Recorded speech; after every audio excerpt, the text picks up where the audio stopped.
Black Mountain again.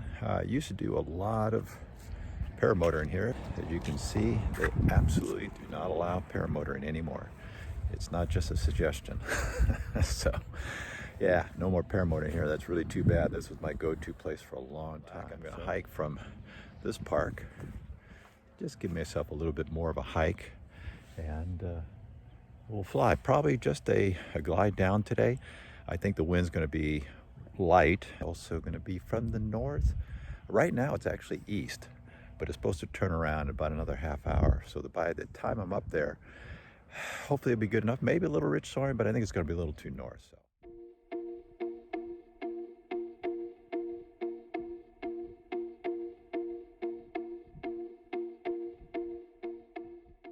So on this side of the highway, across from Little Black, is where we used to paramotor.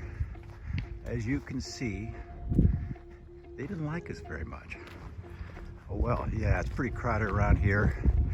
It doesn't take much for somebody to complain. So city council said, nope, can't do it. But I see an RC, so they're still flying that, which is a good thing. Oh well.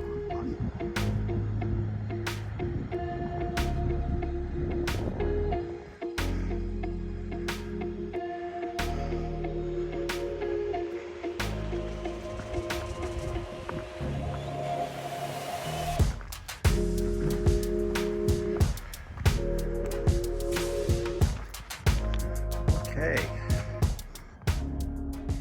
so that's better. It's from the west. I don't expect it to get very strong, and if it stays like this, it's just going to be a nice launch. That'd be great. It's no longer north, it's pretty much directly on now, which is what it was forecast to do. Okay, so here I am on top of the hill, and I'm actually looking due east. And as you can see, that flag is still east.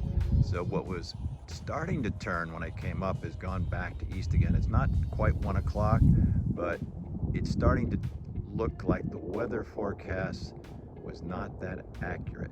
But we'll wait and see. Certainly won't take off the wind like this. And this is looking straight out. The wind, you'd love it to come somewhere between here and here. And you can see down there the landing, right down in that area. You can see the flag right around this area. But the wind is coming from here. So right across the slope. Yeah, not ideal. And obviously going to wait it out here and then make a go-no-go decision. The worst case scenario is that I get another hike back down. Yeah, I definitely would not take off the way things are right now. And down here you'll see, a lot of weeds, a lot of scrub, a lot of things that want to entangle my lines. Just hope for the best here. Okay, well, interesting day. Right now the wind is northeast.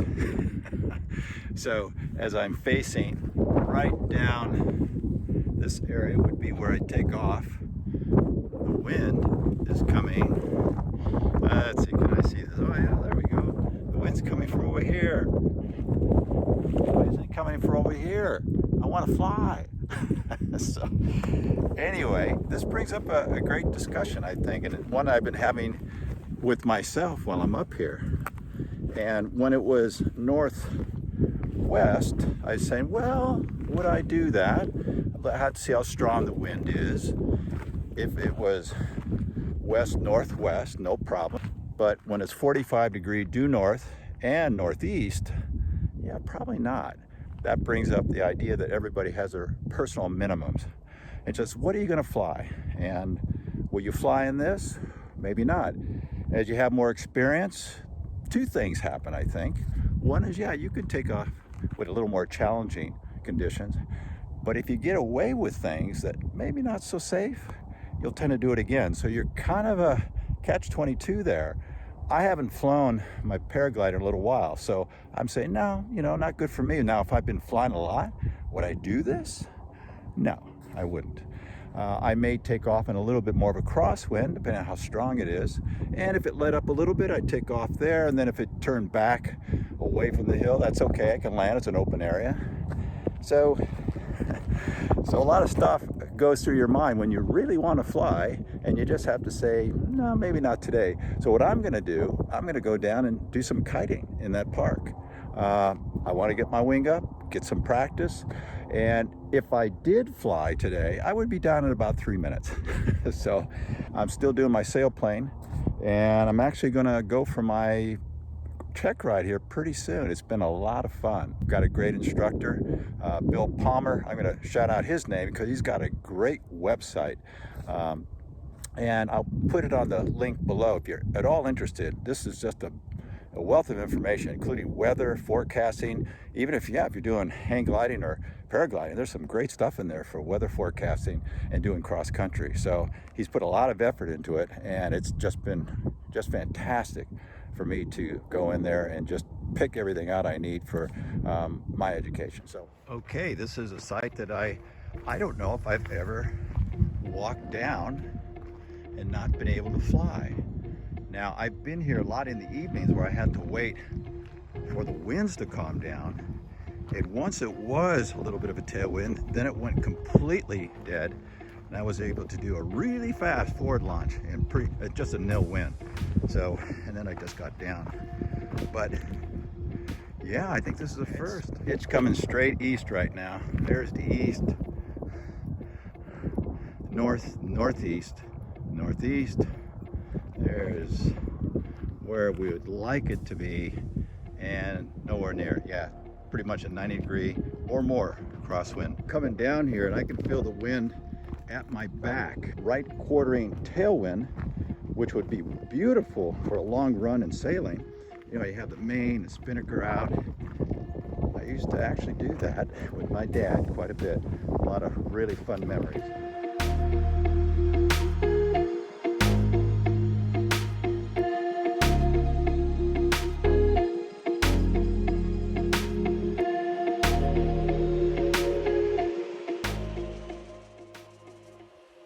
So here I am about a week later at Little Black. I'm feeling a breeze starting to come up. It's right around 11:30. It's supposed to come up between 12 and 1, maybe 6 or 7 miles an hour. Maybe some thermals, but not very high, not very hard tops, if any. You can see the wind flag already is better than it was last week. All right, so you can see behind me my Advanced Fast Pack. It's certainly not as comfortable as putting everything into the nice Progress 3 harness. So that's a reversible harness. So I started to use my Icaro helmet, or Icaro. So let me start over. I've started to use my Icaro helmet. I used it for paramotoring, but obviously I've taken off the ear cups. When it's cold, I'll just use like a baklava or something where I can put over my head. It covers my ears just to keep cool. Though as I'm speaking right now, it is around 82, 83 degrees here, February in San Diego. So there you go. It's going to get cool again, but yeah, I mean, cold weather. I actually like the colder weather, but here's what we got. So all this green you see right now, that will soon be very brown, especially with this hot, dry weather we've been having. And we've had a lot of Santa Anas. Today is kind of a switch. It's coming, as you can see, a little bit more west-northwest right now, and then it goes between that and northwest, but actually pretty nice. Starting to pick up a bit. I still don't see way out in the ocean. I don't see that texture coming in very quickly. In one spot I do, but it's very quickly. So we're going to wait a little bit, probably another half hour, and see if we get a little bit more wind coming in.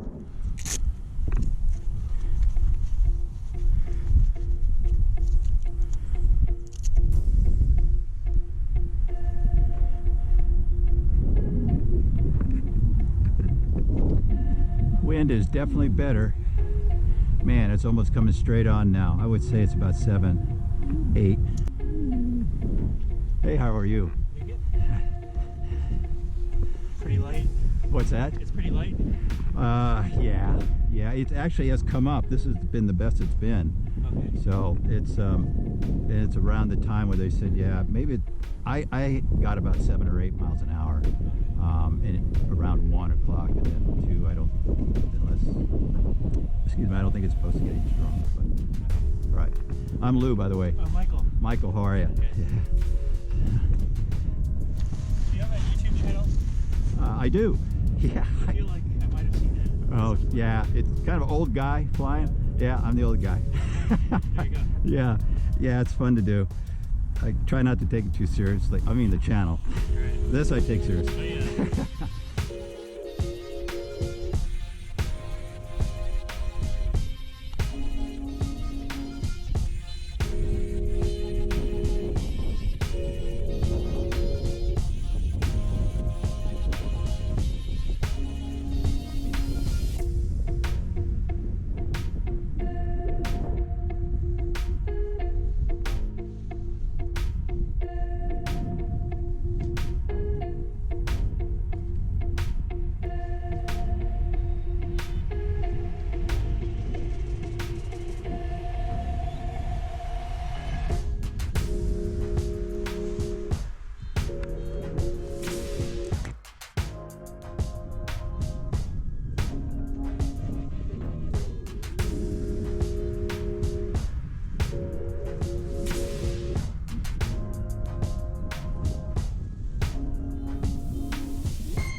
So as I was waiting to launch, and as I launched, I really got the feeling that the wind was just not quite strong enough to get a good day of soaring.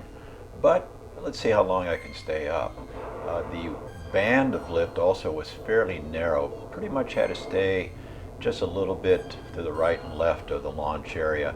If you got too far north or too far south, that wind would kind of roll over the areas that weren't quite exactly perpendicular to the wind, and you'd lose a little lift and you'd go down. So I tried to turn in the lift. When my Vario started beeping, then I would turn, and did a lot of turns. So that's just basically what I had to do in order to stay at least level with the launch area.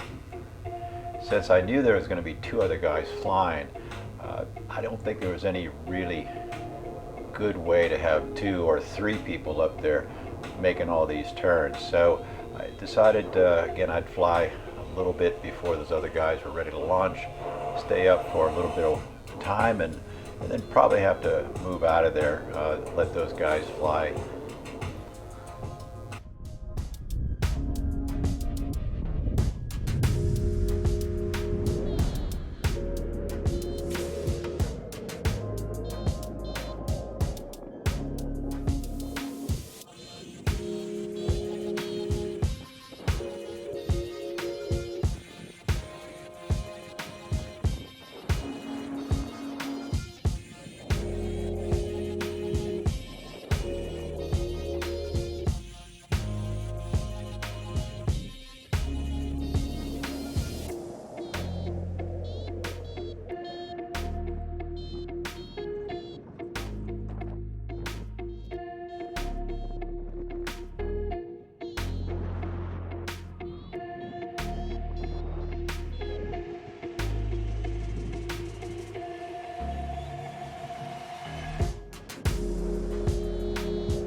So I just kept turning in the lift, not getting too far north or south of the launch area, and hoping just to at least maintain a fairly level altitude.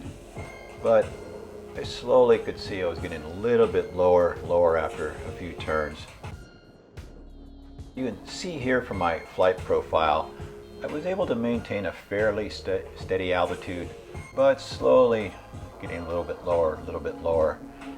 At one point I decided, well, I could keep doing this maybe for a little bit while longer, but decided to venture out a bit. Right here I thought maybe I picked up a thermal, I could feel some bumps, see if I can maybe do something more than just ridge soaring, but really didn't catch anything. I went through everything pretty quickly, didn't really feel like I had a good thermal to turn in. So by this time I'd gotten too low and I knew it was inevitable. I'm going down. So just at this point, accepting I had a nice day of some ridge soaring and just going to prepare for landing.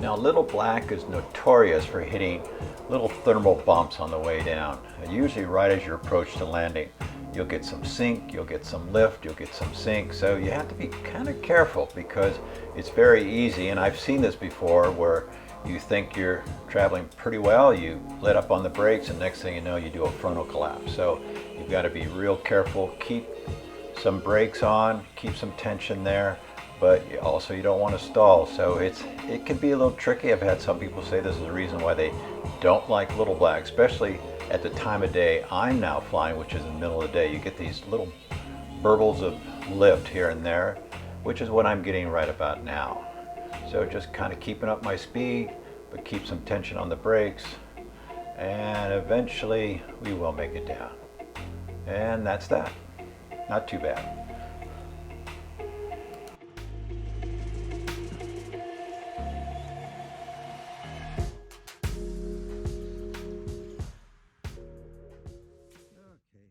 Obviously made a decision to go. It was nice.